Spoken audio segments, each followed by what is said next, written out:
All right. Here I am, D-Boy, West Coast Uncensored, coming at you. How's everybody doing tonight? Man, we're on the eve before the Championship Sunday.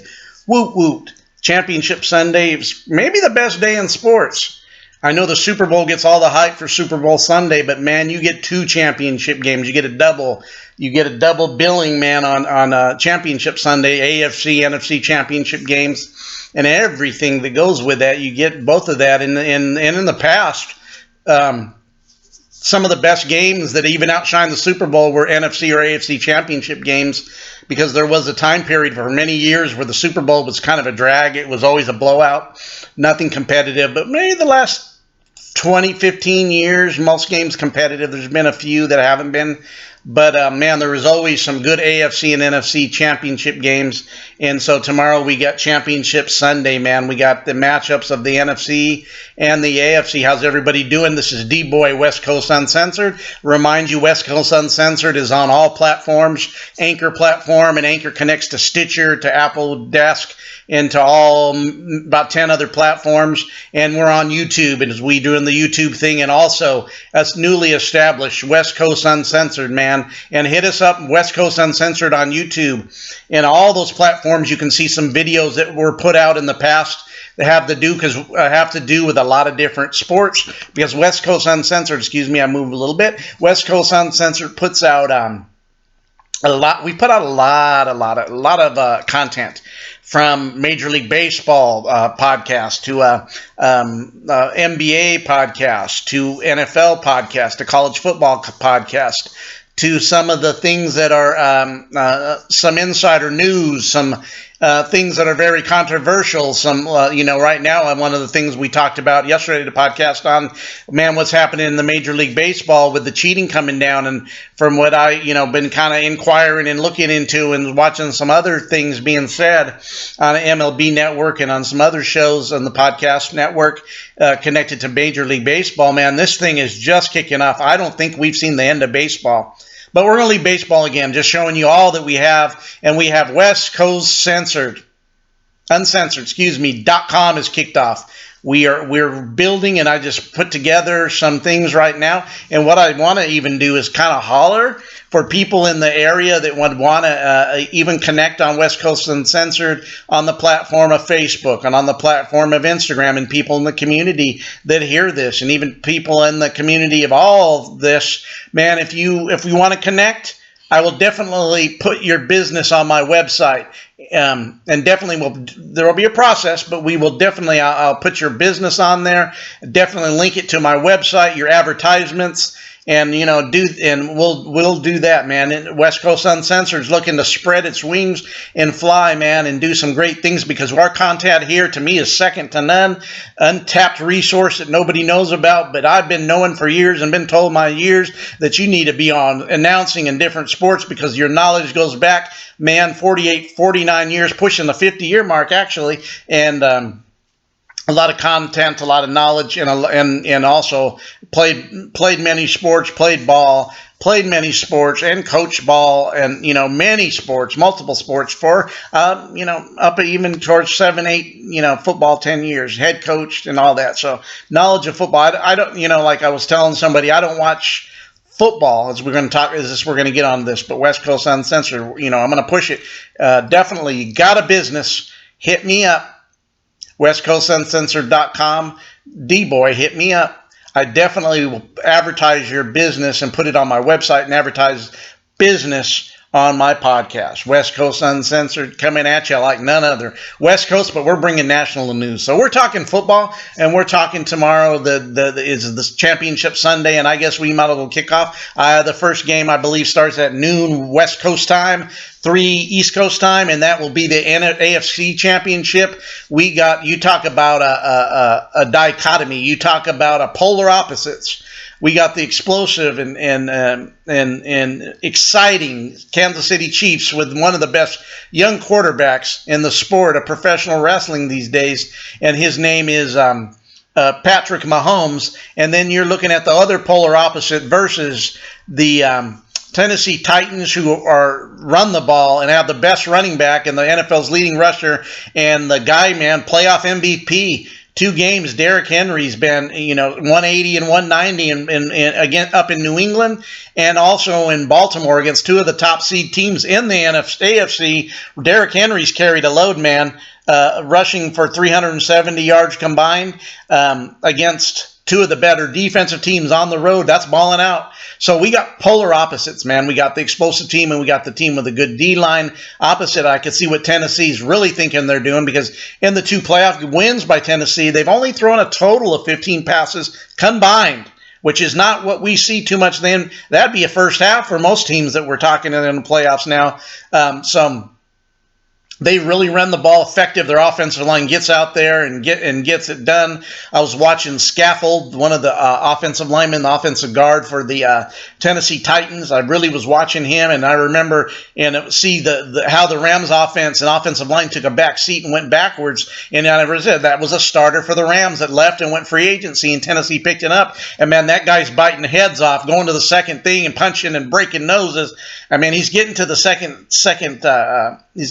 level, and he's just really just the reason running the ball good. That offensive line is waylaying, and you can't run the ball, and that opens the doors. And Derrick Henry's decision making, and I noticed the last 4 or 5 weeks he's not waiting. His cuts and decisions are a lot more crisper and better. I see him growing as a back, and this offensive line is on the top of their game. So definitely one of the things that they're going to have to do to win this game is to run the ball, which means time possession, and limit the offensive possessions by the Kansas City Chiefs.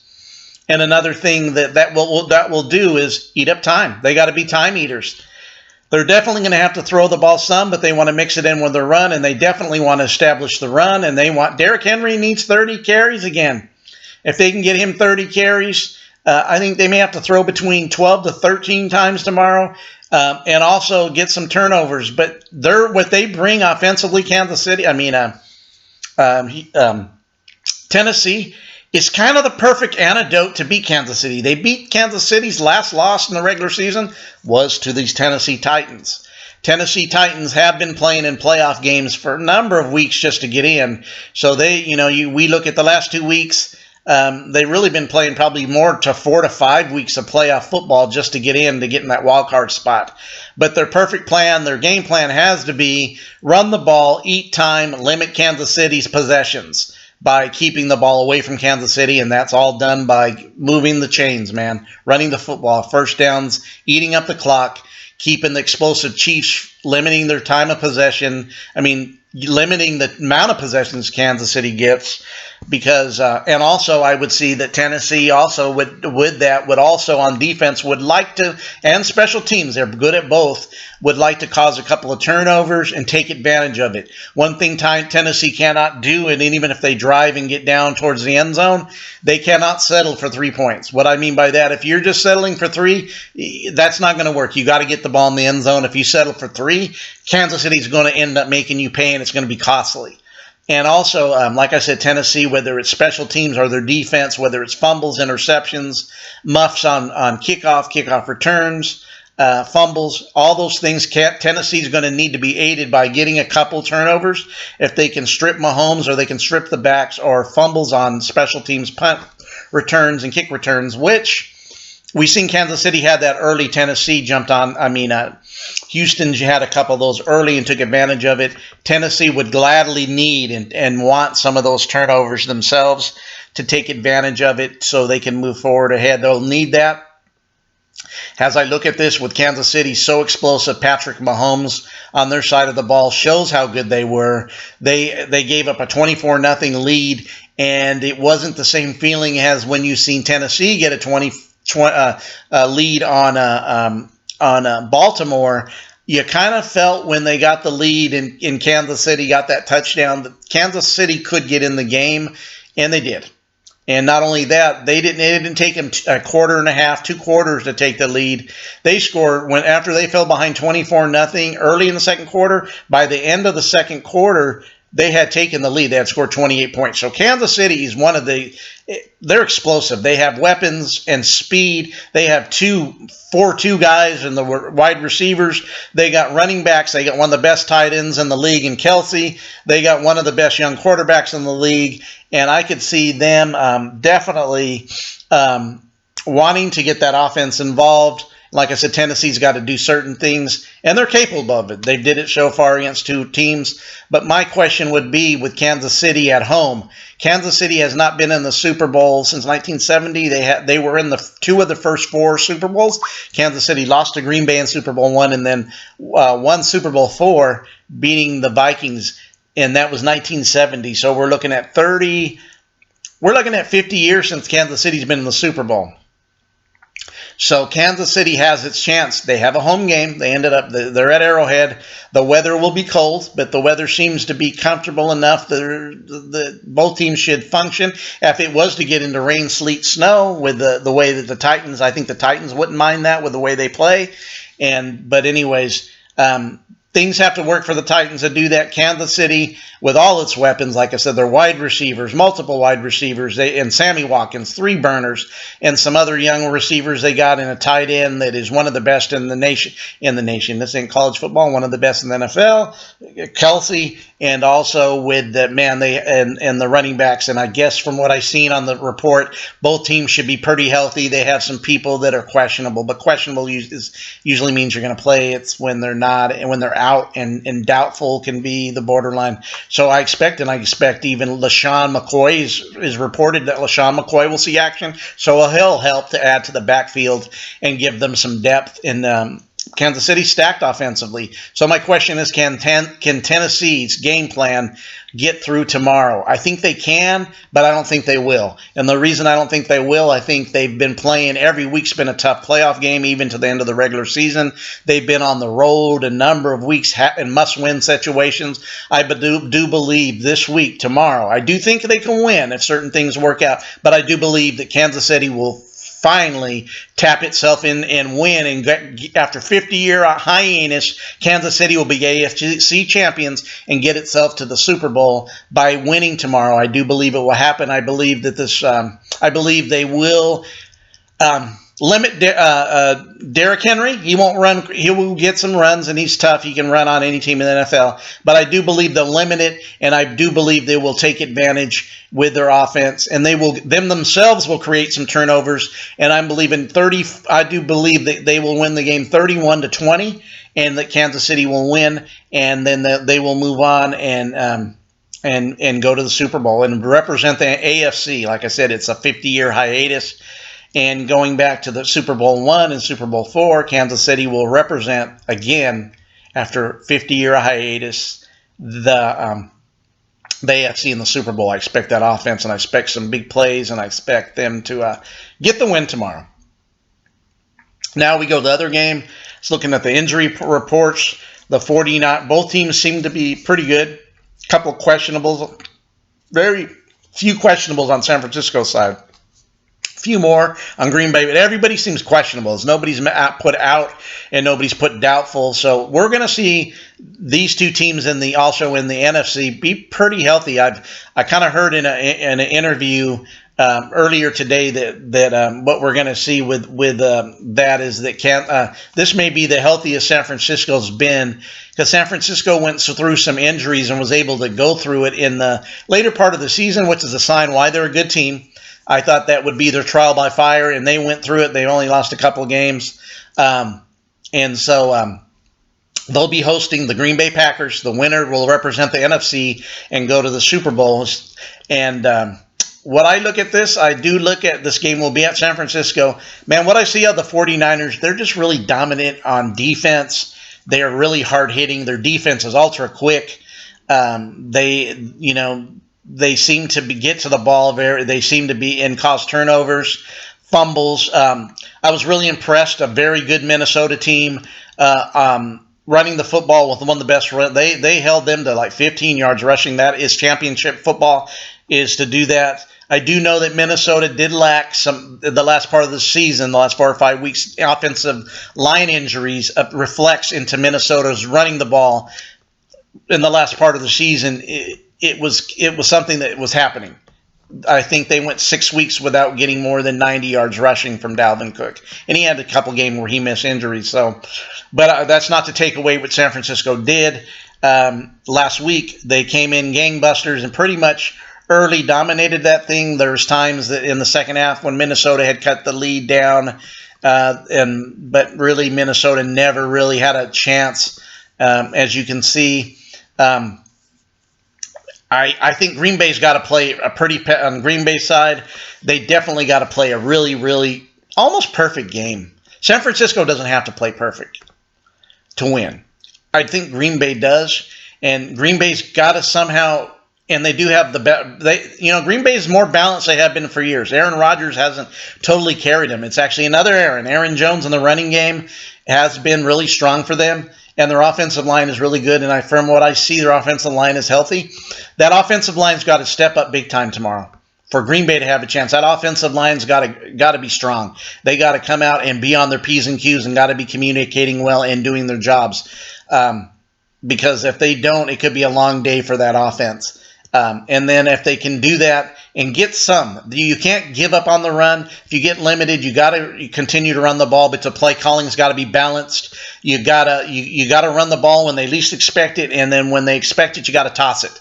So one of the teams had success running the ball on the 49ers this year was when they got him in nickel. If there's a way you get him on nickel, that would be 3 wide receiver sets. If I was Green Bay, I'd really consider doing that to try to get him in nickel and run off that nickel run off those 3 wide receiver sets to get Aaron Jones involved. And also you can get Aaron Jones involved off the passing game. Other than that, you've got to be perfect at that. You can't have, and you got to limit your turnovers. I mean, I would say that they have to have none, but maybe one. If you start getting any more than one, this could be a long day for Green Bay tomorrow. San Francisco's a great 2-loss team. You can see it from all sides of the ball. Sometimes I look at what Green Bay's did, and it's like they're 14-3, only 3 losses, which is really a good record. But really, when you look at it, sometimes I look at it with their stats and what they did and their wins. A lot of one-position games, almost a lot of smoke and mirrors to me. Maybe they're not as good as their record, but they're here. And the 2 best teams are in the NFC. It's just that I don't know that Green Bay can handle, but the one going through, like I said, their offensive line, and they have one of the best quarterbacks in the league. Aaron Rodgers may need to step his game up and being what AR could be. He may need to move in the pocket and get away and avoid the rush. Like I said, the offensive line needs to play really well. He doesn't need to be like the first game this year. Man, they dominated them earlier in the season, in the regular season. They need to get AR confidence, either rolling him out and give him time. Devontae Adams is really top-notch for him, but there's sometimes imbalance that it's a lot of Devontae Adams, and with the 49ers game plan, I expect them to say, hey, we're going to double Devontae. You're going to have to beat us with the other wide receivers, and the other wide receivers need to step their game up, and Aaron needs to trust them if they're there. And also Graham, the tight end. Graham needs to pick his game up. If he needs to be the other option, he needs to take himself to the all-pro level that he has been in as a tight end and take himself there. He would have to do that to give them help, for sure. But these are some things that Green Bay has a chance would have to do to stay competitive and make this a close game. And if they could possibly win or definitely make it a close game, which you want to give yourself opportunity to win by being down a score or 7 points or less in the fourth quarter. You don't want to be down 17, 14, 20 points and playing catch-up against this defense that will tee off and it will get ugly and ugly. I think you got to watch this game early to see if this game gets ugly and 49ers take possession and really dominate them early, or if Green Bay can do the things they need to do. And also on the defensive side, Green Bay really needs to do what it does, and their defense needs to take this up a few notches. They need to limit the running game. I think one of the things you need to do by limiting the running game is force. I do think that you have to force Garoppolo to beat you. Garoppolo hasn't really done that. He's never been asked to do it in this offense and the scheme. He's never going to be asked to do that. If he has to, that could be your game in, and then you can put the pass rush and tee off on him and put some pressure on him and force him to make some turnovers. Green Bay needs to force 49ers, whether it's fumbling or interceptions, to force them to turnovers, and they can't let them just run down their throat. 4 and 6, 7-yard runs. They need to limit them and make them have to rely on the pass to keep the chains moving, and then and then play some really good defense in the secondary and their coverages, mix up their blitz, and that front four needs to put pressure. And if you can pressure Garoppolo, because to me he's still unproven that if you put that all and say Garoppolo, you go win the game. It's just not what they do. He's never did it. He's a young quarterback. He doesn't have that many starts. But since I'm a defense, that's what I want is make him beat me, and that would be the Green Bay chance in this game on both sides of the ball. I think the 49ers reverse it, run the ball, tee off defensively, create turnovers, and if you can run the ball and be consistent in your running game, getting those yardages, getting those chunk runs, and also getting those that moving the chain, then they become dangerous off the play action pass, and then it could be a very, very long day for Green Bay if this happens. I think that both games have keys to them, and these games is that the home teams definitely have the ability to blow them out. Things have to go a certain way. I like the way the 49ers adjusted things against a very good Viking defense. The Viking defense is not a bad. It's one of the top defenses in the league. Green Bay's defense got to have to play to that level, but even last week they had Minnesota's defense kind of off kilter at times because early Minnesota's defense did limit the run, but then they would put everybody in the box and they would get the linebackers moving to the run. They play action and throw behind them because the linebackers didn't get any depth, so they would getting those short slants and curls and the intermediate routes behind the linebackers in front of the safeties. So they need to have change up their coverages, and the linebackers need to be active, but also know their keys, and that would be a way to Green Bay. San Francisco is able to do that. San Francisco has got the ability to really blow this game out and win this game handily. And so I've heard some people think that the Green Bay has no chance. I don't think that they don't have no chance. I think when you have Aaron Rodgers, you always have a chance. But I do think the 49ers defense can be special. And this is a championship game. Aaron Rodgers has got a special career, Hall of Fame, no doubt. He needs to be, when I call him AR, it's because he's wheeling and dealing. He needs to have that game. They've kind of not that way anymore. They didn't put it all on Aaron Rodgers and say throw for 300 and 3 touchdowns a game. He didn't do that. They were very balanced. They got Aaron Jones involved, the running game, and the offensive line's very good. So those things, so they have to play almost a perfect game on all sides, limit their turnovers, and if they don't, and San Francisco is able to do its game plan by run the ball and dominate on defense, San Francisco can win this going away. My pick in this game would be I pick San Francisco to win this game 33 to 21. That's what I'm going to take. And San Francisco will win I expect San Francisco will win the NFC, be crowned the NFC championships, and we'll move on to the Super Bowl in Miami, where they will meet who I predicted earlier, the Kansas City Chiefs. And that could be very interesting because you're looking at two different teams against each other, an explosive Chiefs team. That could be interesting. Super Bowl, not to say if any of the other teams didn't get there, they wouldn't, but and a friend of mine who's a 49er fan was talking to me. A little conspiracy theory he had was, what if, because Super Bowl I was Green Bay versus Kansas City, if the NFL would want that to replay Super Bowl I. It could happen, but definitely wouldn't be a mad because, you got AR against Mahomes. That would be a great matchup, as you would have the supreme quarterbacks matching up in that game. Man, that's West Coast Uncensored. I do think that you'll have the 49ers going away and the Chiefs going away, being crowned AFC and NFC champions tomorrow, and take their teams in 2 weeks after that to the Super Bowl, and I believe it is in Miami, Florida, to the Super Bowl. This is D-Boy, West Coast Uncensored. You guys have a great evening. West Coast Uncensored, westcoastuncensored.com. It's alive and well. The website's up. Go check the website. I got all kinds of videos up now. I got all kinds of other things going and popping. I'm creating a logo now. So West Coast Uncensored is off and running, and we're going to keep doing this and putting out content daily, putting out content weekly by sports, and also not just sports, but this is the home of professional wrestling too. West Coast Uncensored. D-Boy, have a great day. Championship, definitely championship Sunday tomorrow. Guys, have a great day.